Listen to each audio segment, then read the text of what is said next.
Assalamualaikum warahmatullahi wabarakatuh. Di sini kami dari kelas ISIB dari kelompok akan mempresentasikan tentang pengujian dan jenis-jenis pengujian dalam implementasi sistem informasi. Kelompok kami terdiri dari 2 orang. Yang pertama ada Iputu Ardika Perneliwa dan saya sendiri Andi Alifsyah Diasam.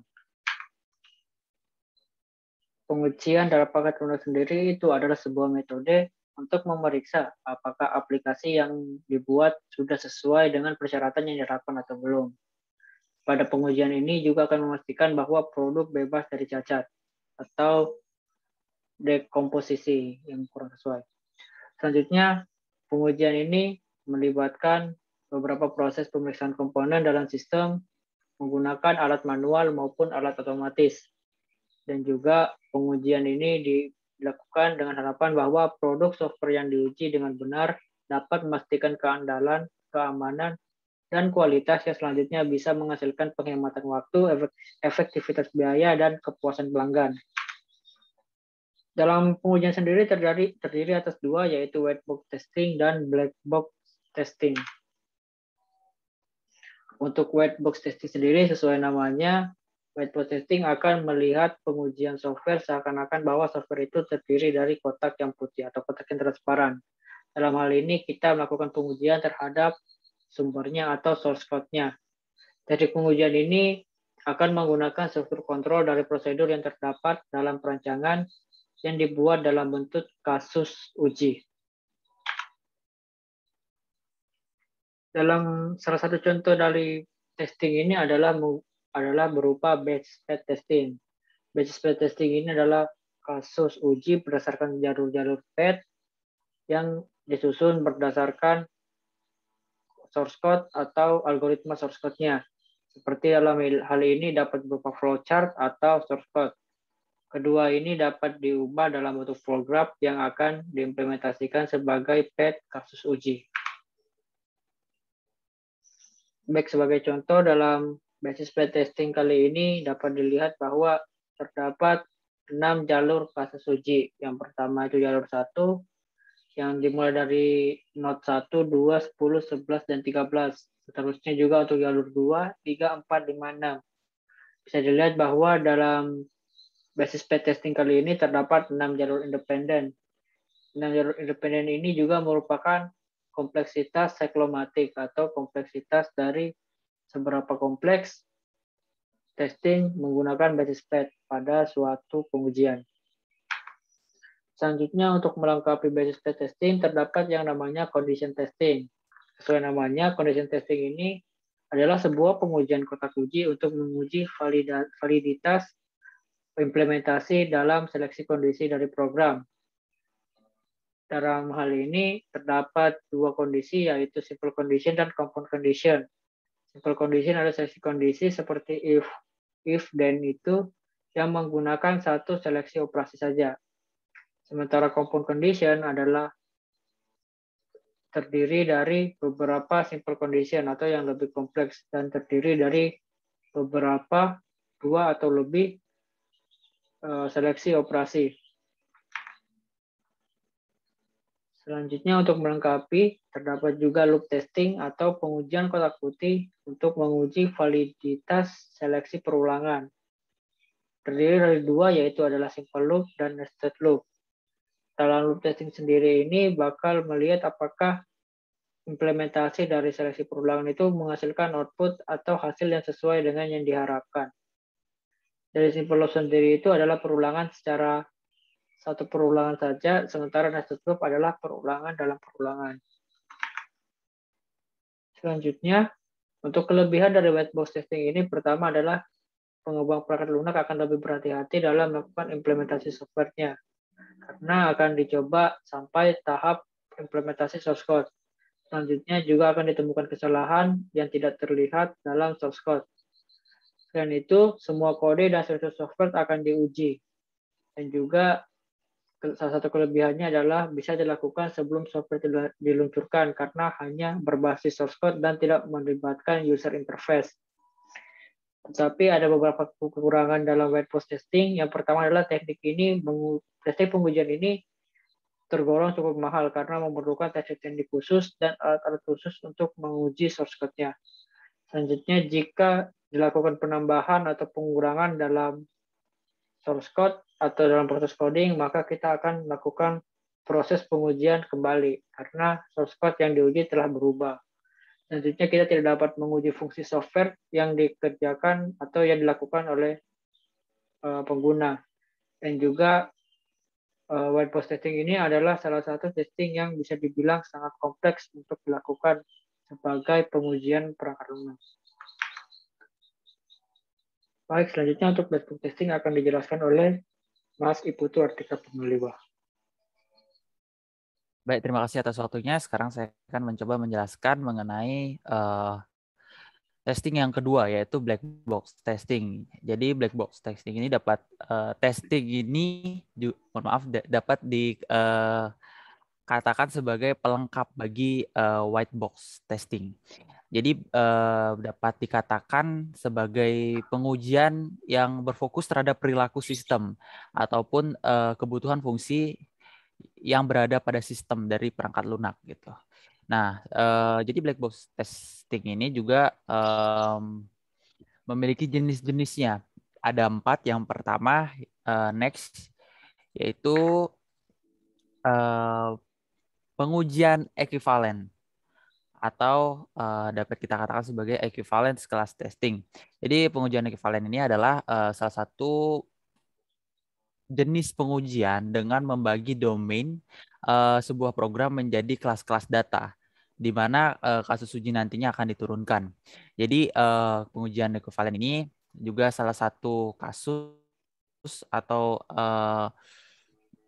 dapat memasukkan salah satu kasus untuk mengcover antara satu kelas kesalahan dengan yang lainnya untuk mendeteksi bagaimana sistem tersebut berjalan.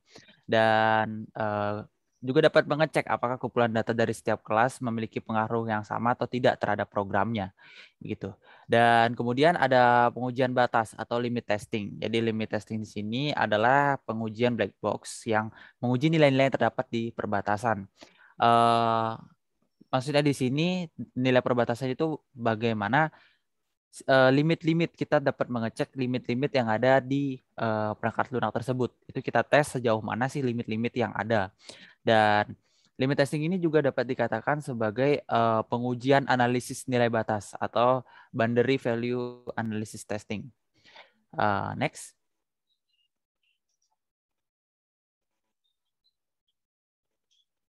Baik, selanjutnya yang ketiga ada pengujian acak atau robustness testing. Jadi pengujian acak ini adalah secara singkatnya pengujian black box dengan memasukkan nilai-nilai yang di luar dari kebutuhan yang ditentukan. Jadi tujuannya apa sih? Tujuannya itu untuk membuktikan bahwa tidak ada kemungkinan atau tidak ada event yang terjadi di dalam sistem tersebut yang membuat kacau. Maksudnya itu kacaunya itu mungkin dapat terjadi hang ataupun shutdown tiba-tiba, force close, error dan sebagainya. Dan salah satu contohnya itu dengan mencoba memasukkan nilai-nilai yang ataupun kita menginput inputan yang di luar constraint. Maksudnya seperti contoh password, misalnya kita setting huruf saja, huruf dan angka saja, kita coba masukkan di sana password bagaimana dengan simbol-simbol ataupun karakter-karakter yang tidak terdukung, apakah program tetap berjalan ataupun atau muncul peringatan atau bahkan error gitu. Dan yang terakhir yaitu ada pengujian kebutuhan, ya seperti yang kita ketahui requirement testing. Jadi pengujian black box yang dilakukan untuk menguji apakah kebutuhan yang ditentukan selama proses analisis kebutuhan itu terpenuhi atau tidak.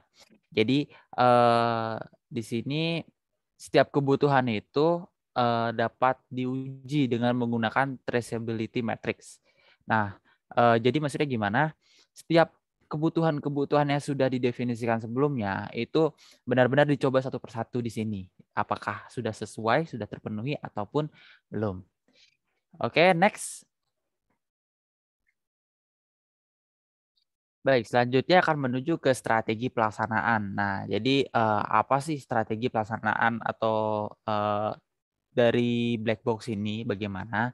Jadi pertama strategi pelaksanaan itu bertujuan ya ataupun langkah awalnya mengintegrasikan kasus-kasus uji dari beberapa teknik yang ada ke dalam sebuah rangkaian langkah-langkah pengujian yang terencana. Jadi dengan strategi itu awal-awalnya memang harus benar-benar mempunyai langkah-langkah pengujian yang terencana, di mana jenisnya tadi sudah saya sebutkan ada 4, dan tujuannya di sini yaitu benar-benar untuk menguji mengenai efisiensi dan efektivitas dari perangkat lunak. Dan tahapannya yang pertama ada pengujian unit atau unit testing, kemudian ada pengujian integrasi, integration testing, terus pengujian validasi, hingga ke pengujian sistem. Nah, jadi black box testing ini apa sih kelebihan dan kekurangannya? Next.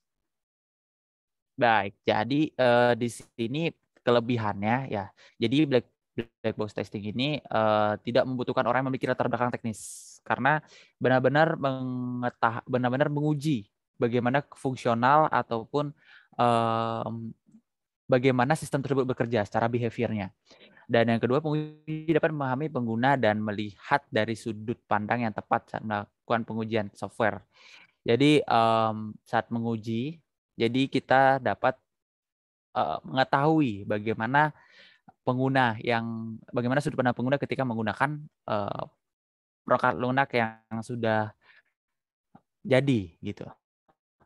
Next, yang ketiga, black box testing juga cepat dalam mengidentifikasi kekurangan dari awal pengujian. Nah, karena di sini basisnya itu udah behavior ataupun bagaimana jalannya sistem, maka ya kalau ada error ataupun ada kesalahan ya pasti sudah dapat terdeteksi dengan cepat gitu. Dan yang ketiga, black box mohon maaf, yang keempat, black box testing adalah cara yang memungkinkan penguji dan pengembang bekerja secara independen tanpa mengganggu proses kerja satu sama lain. Nah, karena di sini proses testingnya itu benar-benar sesuai fungsionalnya, jadinya tidak akan terganggu dengan proses yang lain. Karena apabila misalnya sekarang testing tentang mengenai fungsional yang sini, mengenai activity yang ini atau event yang ini atau fitur yang ini, yang lain tidak akan terganggu untuk pengembangannya. Dan yang terakhir, pengujian dapat dilakukan ketika pengembangan selesai. Nah, jadi pengujiannya di sini juga dapat dilakukan ketika semua proses pengembangan sudah selesai, itu juga kita bisa juga melakukan pengujian di sini. Selain kita misalnya sudah jadi beberapa bagian, kita langsung tes. Nah, saat sudah jadi semua, kita juga bisa melakukan testing gitu. Nah, adapun kekurangan dari black box testing ini, yang pertama tentu saja aspek-aspek atau potensi kesalahan itu bisa saja tidak dapat diketahui, karena ya seperti yang dikatakan tadi, di sini orang yang tidak memiliki latar belakang teknis juga bisa melakukan testing tersebut. Jadi mungkin saja bisa terlewat ataupun tidak terdeteksi ya bagi orang-orang yang biasa. Maksud saya orang yang bukan ranahnya gitu. Dan yang kedua, jika harus bekerja di waktu yang singkat dan harus mengejar deadline, kemungkinan terjadi pengujian yang kurang teliti itu dapat terjadi akibat dilewatkannya beberapa uji input dan output. Nah, benar. Jadi ini sering kali terjadi bahwa ketika sudah dikejar deadline bahwa laporan pengujian harus jadi misalnya beberapa jam lagi. Nah, jadi bagi orang-orang yang mengetes ini itu bisa saja terlewatkan sesuatu dan itu ke depannya mungkin akan berakibat fatal.